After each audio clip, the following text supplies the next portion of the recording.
All right, Excited Reader 11 returns with more adventures from Scary SpongeBob and Mr. Guy. Meanwhile, Slice takes a bite out of historical fiction, but has to defend their crown from Excited Reader 11 and Carl Wrights. Who will take home the victory? The truth will soon be known on the Clash of the Pencils live stream. Turn on the stream tonight, short stories in the spot.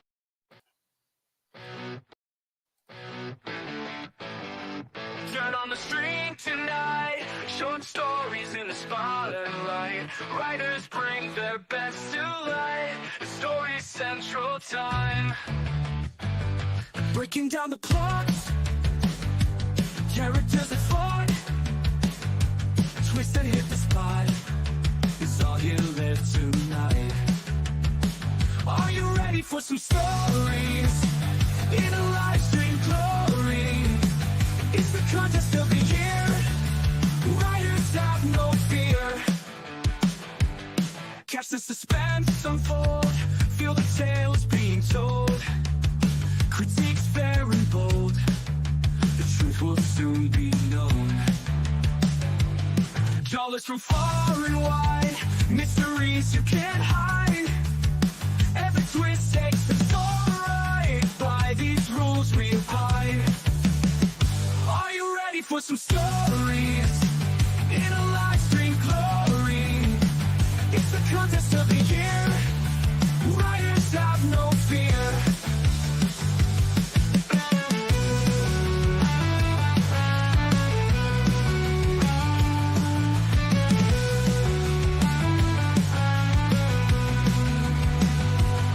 Breaking down the plots. All right. Welcome to the Clash of the Pencils live stream. My name is Tom Sherman, joined as always by my co-host, Greg the Reader Peterson. We are here to break down the top 3 stories in America that we've received over the past, I don't know what it's been, 72 hours. It's been a while. Anyways, each day, authors across the internet submit a handwritten one-page story based off a prompt revealed at the end of our live stream. The public at large then votes for their favorite story. We reveal the winner at the end of each show after we analyze the plot, character, setting of each of the top 3 stories. So, let me find myself again on the screen. And here's how to play if you would like to play along Clash of the Pencils. In the description on the YouTube page, there is a link to download the app on your Android and iPhones. You download that app and then you submit a story. We reveal a prompt at the end of each live stream. And then you submit a story by the 4:30 p.m. Eastern Standard Time. Then the top 3 are released. You vote for your favorite. Then you watch the live stream and figure out who won. And then you submit another story. And then you pick your favorite and you watch the live stream. And then you submit a story and you pick your favorite and you watch the live stream. And you keep doing that on and on and on until when, Greg?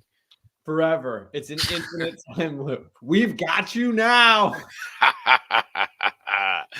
So that's how to play, and how to escape is a different segment for a different live stream. All right, that is not the correct leaderboard, so I need to refresh this real quick. Let's take a look at the current leaderboard real quick. It is the first day of the week, so there are no necessarily no surprises as far as leaders or whatnot, but there are 4 submissions. Meet French on the outside looking in, so we'll take down that 4th place. And now here we have Slice, Carl Wrights, Excited Reader 11. So, Greg, Carl Wrights, a new author, taking a step into the foray against Slice. We've seen Slice a lot. In Excited Reader, we've only had 1 story from Excited Reader 11, but wow, was it a good one? It was a banger. It's been rattling around Slice's brain as he references it over and over again. I'm excited to see what Excited Reader 11 is going to bring. I am too, and that is right. Excited Reader is in Slice's head. That is a fact. Let's see if Excited Reader can do that again. And you know what my favorite part about Excited Reader is? uh, they're not just in it for the writing; they're in it for the reading. They want to read the other stories. That, they're Yeah, not just out there yeah. writing. It's not Carl Wrights. It's not Carl No, Wrights. It's no. a one-trick pony. There's a broad skill set. He's a generalist. This is a liberal arts student. looking looking to read as much as write. I love it. All right, so let's see. Let's refresh the folks. This is the prompt for today. Your new social studies teacher can bring any historical figure to class for a day. Who do they bring back first? What chaos ensues? So now, Greg, as you are aware, there are a few keys to victory for an author, right? Plot, setting, and character. And when these combine, these three elements triangulate to create a story. The closer the author can strike to the center of the element, the more engaging, visceral, and exciting that story will be. Uh, Bearing that in mind, today's prompt: a historical figure shows up in your social studies class. What are you looking for between these three elements of a story? Well, the last part of the prompt, Tom, chaos ensues. I'm Mm, really, really trying to focus on the plot and what mhm, kind of chaos, and right, especially which character comes back into the classroom. How does that determine what chaos ensues? So there's going to be a lot of character and plot. That's nice. intersection of those two. That is going to be exciting to watch, and so we might as well hop into it. And we will start with our defending champion from last week, Slice. This is a story called Regulators. I thought the smell would be the worst part, but when Mr. Cruz pried open the casket, and the only thing left was Warren G. Harding's teeth, I took my fingers off my nose. The dust plumed slowly into the air and quickly dissipated into the classroom by the ceiling fan. It was almost fragrant, like when cabbage is overcooked and mushy under a pot of water. Mr. Cruz started the trial by listing his personal grievances, with the dead president opening the floor to students' personal complaints. Surprisingly, many students had beef with 29. Cruz was such a good teacher. Francis took issue with his philandering, Peter protested his poker playing, Carrie crucified his corrupt cronies, and Wanda wailed about the failing of the promotion of the Welfare and Hygiene of Maternity and Infancy Act. It was the best social studies class of the year. That is, until Spike alerted the class to the bonk bonk bid, ink bonk of Miss Scrapper's high heels hastening in the hallway. We all froze when she opened the door. She immediately began yelling at Cruz, child endangerment this macabre that authorities them severe physiological damage those until I had enough. I ran to the podium and loudly started to accuse her of controversy. What's in that meatless Monday loaf, I yelled. Stuart stood up, screaming, I can't run a 6-minute mile and I don't want to. Emmy added, we all know why you're not married yet. This went on till all students let their circumstances out about the current administration to the unwilling ombudswoman. Finally, I threw Harding's teeth at her and told her to get. And old dependable Warren G., there when he needed to be as always, took a mighty chomp out of Miss Scrapper's shoulder and saw her screeching out of the room. We learned about 29 that day. We taught life a thing too. Okay, so here we have a student in Mr. Cruz's social studies class. Mr. Cruz decides to bring back Warren G. Harding, ex president, because of his personal grievances with Warren G. Harding. And then, after airing them, allows the class to air their grievances with him as well. That then takes a sharp left turn when a school administrator, Mrs. Scrapper, catches wind and comes in. All of a sudden, the personal grievances turn from Warren G. Harding to Mrs. Scrapper. What is in the Monday meatloaf? They want to know. They need answers now. And then all of a sudden, Warren G. Harding comes in right when you need him and ushers Mrs. Scrapper out the door. I thought this was a fantastic premise. The mock trial for any social studies class. Yeah, that's the best. That's going to be the best class of the year. Doing it over an obscure American president and then listing out the grievances. Yes, Mr. Cruz was such a great teacher.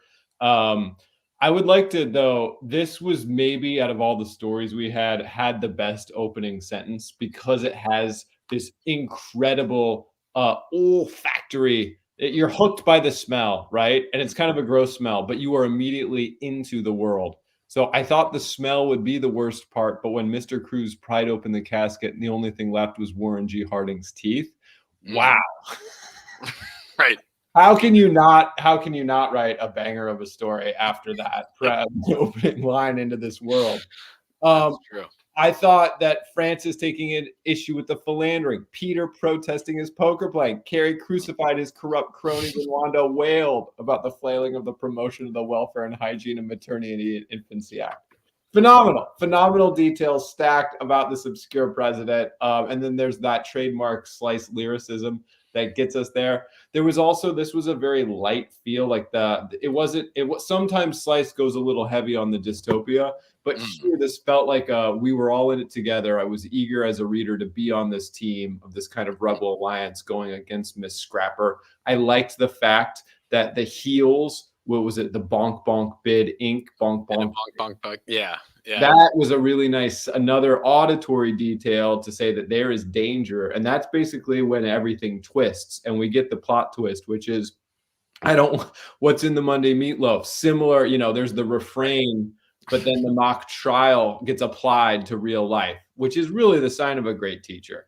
And so I thought this was masterfully constructed in only a page. I was delighted throughout. I think the plot here, the characters, and just enough setting details really got into sort of that sweet spot of the triangle, the inner sanctum of the triangle for storytelling. Yeah, a really, really just clean, precise job here from Slice overall. Like you mentioned, the setting, the plot, the characters, all there. And, it was one of those things where as I sat down to do analysis a little bit late, I was like, I need to research Warren G. Harding now. And you know what I mean? Like, I'm sure there are things that I missed here as far as parallels between the unwilling Bud woman that was Mrs. Scrapper and the grievances that people have with or had with Warren G. I don't know. Yeah, no, it's very interesting. It takes history and makes it new and fresh. We're just on this infinite loop of airing grievances. Unbelievable. So great stuff there from Slice. Wonderful start to the week. Let's see if our next writer, Carl, writes.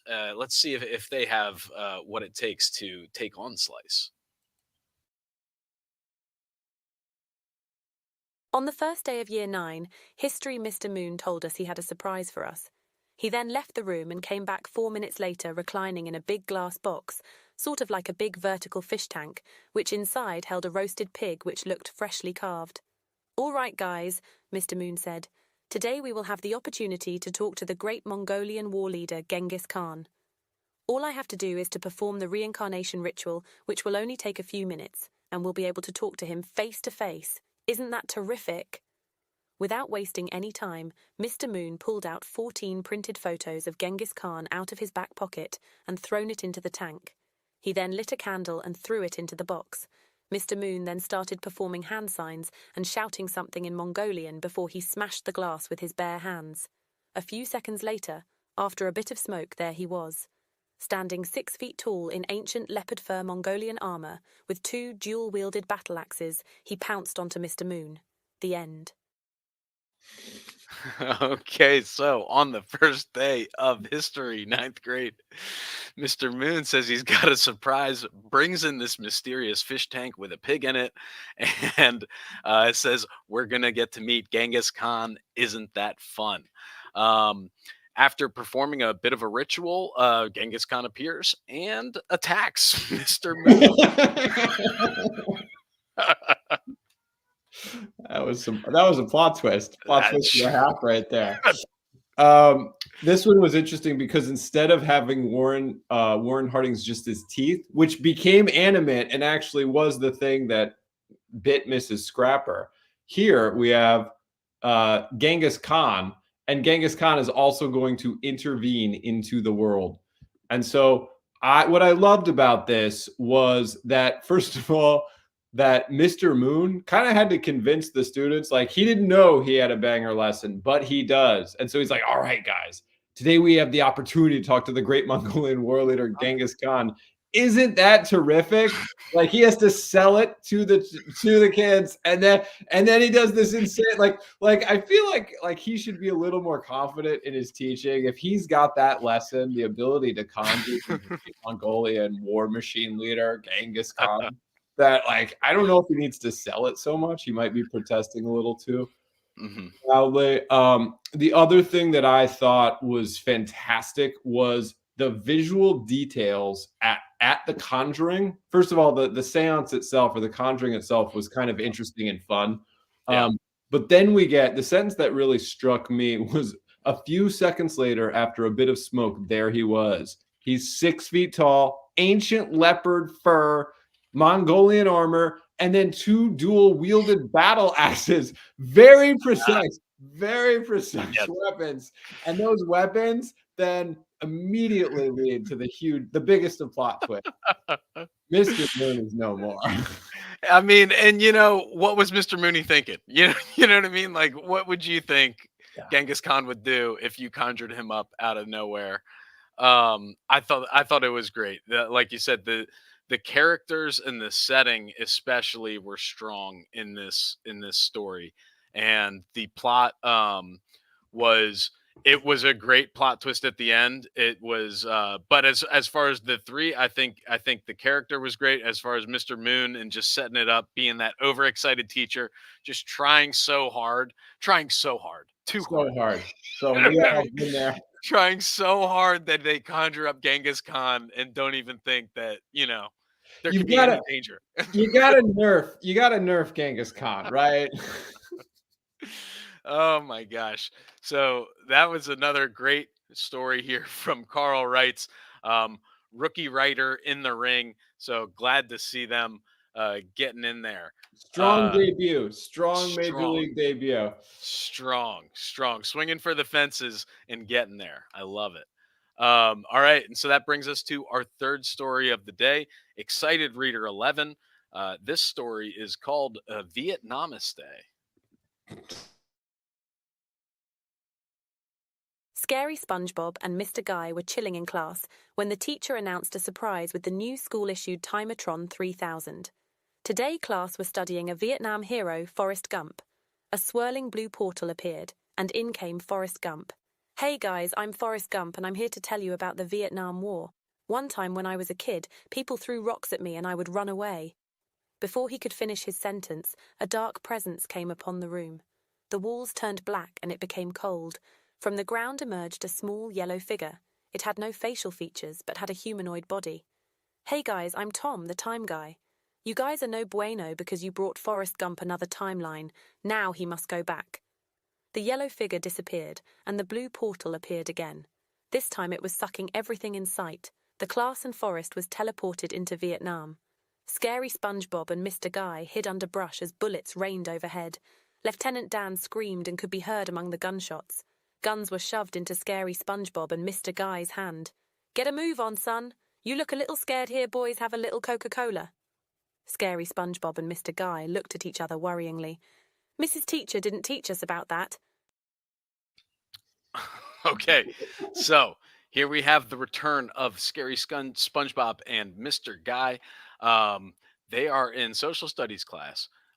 Teacher decides to bring in Forrest Gump to teach about Vietnam. That triggers some sort of malfunction in the timelines, universal whatever. And then Tom, the time guy, comes in, says you can't do that. You got to send Forrest back to Vietnam. And then the portal sucks not only Forrest into Vietnam, but the entire classroom. Scary SpongeBob and Mr. Guy now hiding under jungle brush as the chaos of war rains down upon them. Guns thrust in their hand. And I don't know if it was Lieutenant Dan or just someone on their platoon says, hey, guys, you look a little, you want to chill out. Here's some Coca-Cola. And they said, we didn't learn this in history. This had a lot of energy. Excited Reader. He's been reading because there's a lot of different genres going on. I'm hearing kind of classroom screwball comedy. Then we go into historical fiction with, all right, we got Forrest Gump here, and then some sci-fi time travel, all mashed up into a one-pager. I love Tom the Time Guy as just some sort of gesture towards the regulator who like governs time travel. And then that's the twist. The twist here, I think, was also pretty extraordinary in that the entire class is going from studying something, on a textbook, probably with a PowerPoint slide, not unlike what we're looking at right now, into the heat of battle. And what do they find? It's nowhere near as boring. It's terrifying. And this is sort of, it looks at the limits of what you can represent in a textbook versus actually being there. And so in terms of the lessons learned, I thought this was the truest to the gap between learning about something and experiencing something that social studies or history tries to get us to do. This sort of got to the heart of that experience really well. There wasn't as much setting, but the little pops that we had of setting really did paint the world. I don't know. What did you think? Yeah, I thought that Excited Reader 11 here really did an exquisite job of showcasing how far you can go with each one of these elements within one page, where the plot twist was huge. Like you say, you're in class, all of a sudden you're now transported into this other world. That took one sentence right in the middle of the page to do that. The characters, I mean, we've got at least 1, 2, 3, as of 4 right off the bat of Scary SpongeBob, Mr. Guy, the teacher, Forrest Gump. Then Tom the Time Guy comes in, another one of these original characters out of nowhere, transforms the whole thing. And I thought the setting also was visceral, as far as the classroom setting is just a standard picture, nothing special there. But then the dark walls, the blue portal coming in, and then you're in the bullets raining down in Vietnam. I thought it was a phenomenal job of getting to the extreme of all of these things as much as possible, and really trying to strike to the heart of that triangle. So, if I had to do a lesson for a day, I kind of think this one would be the most memorable. This one, although Genghis Khan was great. It was all three were very good. All three had chaos. All three had the chaos of the prompt. All three had chaos. They all sort of devolve into unexpected violence, I guess. You know what I mean? Like the chaos was all physical warmongering. Warren G. Harding just chomping a shoulder. Just chomping a shoulder, and this was just some poker playing. It was more like peacetime domestic complaints. But it was interesting how in the first one, we just get sort of the research report. It's not like the character is there with the teeth, but the teeth intervene in the real world. But we're just doing Wikipedia style research and airing the grievances, and then pivoting that back into our real life, complaining to Miss Scrapper. The second one, we get Genghis Khan coming into our world and actually intervening in this, but using the logic of his almighty kind of war logic from whenever he was around in the Middle Ages, and comes in and kills the teacher. The third one was when we go from the Vietnam War. He's there, he's talking about it, and then he pulls the entire class back into the actual experience.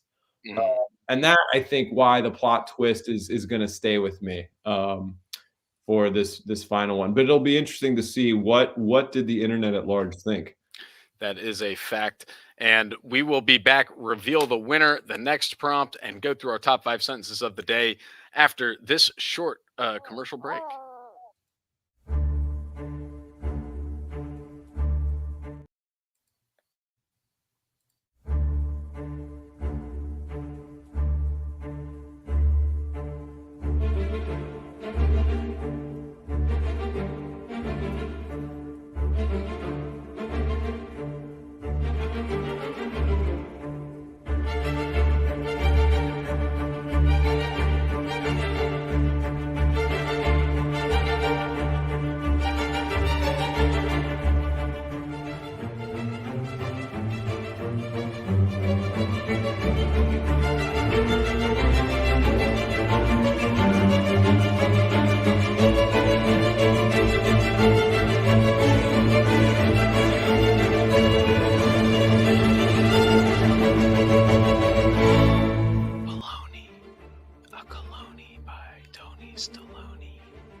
That's Baloney, the clone by Tony Stallone. You can pick that up at any major retailer. Just ask for it. We're really coming up in the world, getting some luxury brands to sponsor the show here. That's how you have to do it. That's how you have to do it. Otherwise, what I don't know. That's yeah. We're there. We're there. We're there. already where we thought we wanted to be 5 years from now. We already made it. That's it. All right. So here we go. We are going to reveal our winner for the day. Drum roll, please. And as I click this button, here it is. Excited Reader 11 coming home with the victory. Wow. Big. Upsetting, taking down Slice and cementing their spot at the top. Let's see. I can probably click Excited through. Reader 11 is a giant killer, taking down the Goliath of Slice, who almost pulled off the perfect game last week. Yep. But no, today is a new week. Today is a new week, and look at that, Slice coming in third. Carl's Right's also taking down Slice. So the folks not liking the Warren G. Harding, they were in it for Genghis Khan and Forrest Gump. Captain or Lieutenant Dan. I was like, what was the other historical figure? I was like, oh yeah, that's right, Forrest Gump. Yeah. Of course, that's major historical figure. If there's ever been a use for AI, it's trying to imagine scary SpongeBob reenacting the Vietnam War as seen through Forrest Gump's eyes. That is a fact. So, all right, let's see. We will let's see. Let's take a look at the prompt for tomorrow. You're about to sit down for dinner and you hear a knock at the door. It's Sasquatch and he needs a favor. Wow. So here we have, I guess we have characters baked in, setting not so much. Plot is also up in the air. So where do you think some of these authors could go with this? I'd be very strategic about trying to use a setting that's gonna propel you into the plot. The more you can link those two and think about it from kind of the design part of the story, that's gonna, I think that's going to give us and Storyflex the most interesting generations, because these in one page, it's about going places, moving the reader. Let's get to some exciting locations. Very good. I love to hear it, and great advice for our authors. Speaking of Storyflex generation, had some issues getting the top 5 generated. Not sure if the censorship. What's interesting is all of these stories individually got through the censorship, and yet as the top 5 sentences, the Storyflex. Anyways, we'll read through them real quick for you.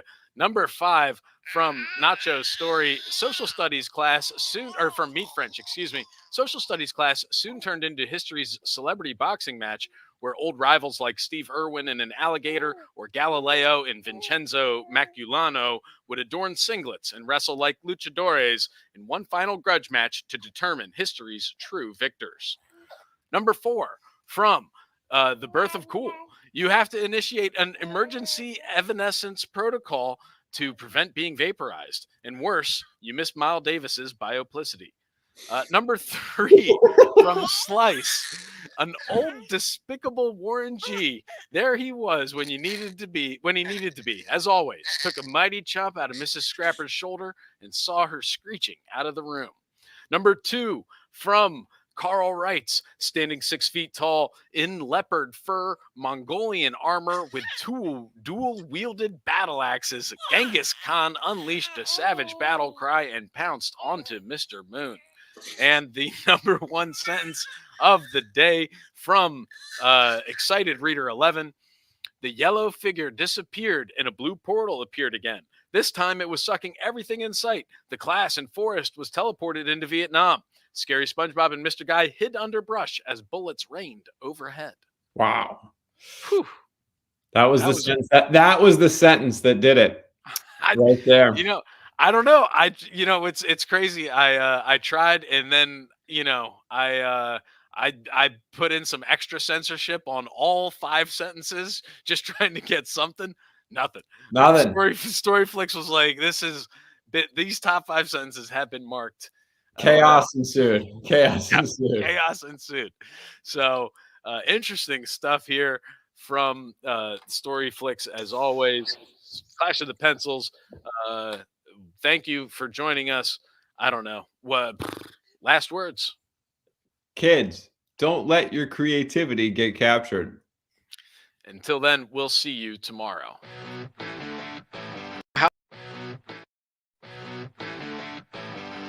Turn on the street tonight. Short stories in the spotlight. Writers bring their best to light. The story central time. Breaking down the plots. Characters that fought. Twists that hit the spot. It's all here live tonight. Are you ready for some stories? In a live stream glory. It's the contest of the year. Writers have no fear. Catch the suspense unfold. Feel the tales being told. Critiques fair and bold. The truth will soon be known. Jawless from far and wide. Mysteries you can't hide. Every twist takes the story right. By these rules we abide. Are you ready for some stories?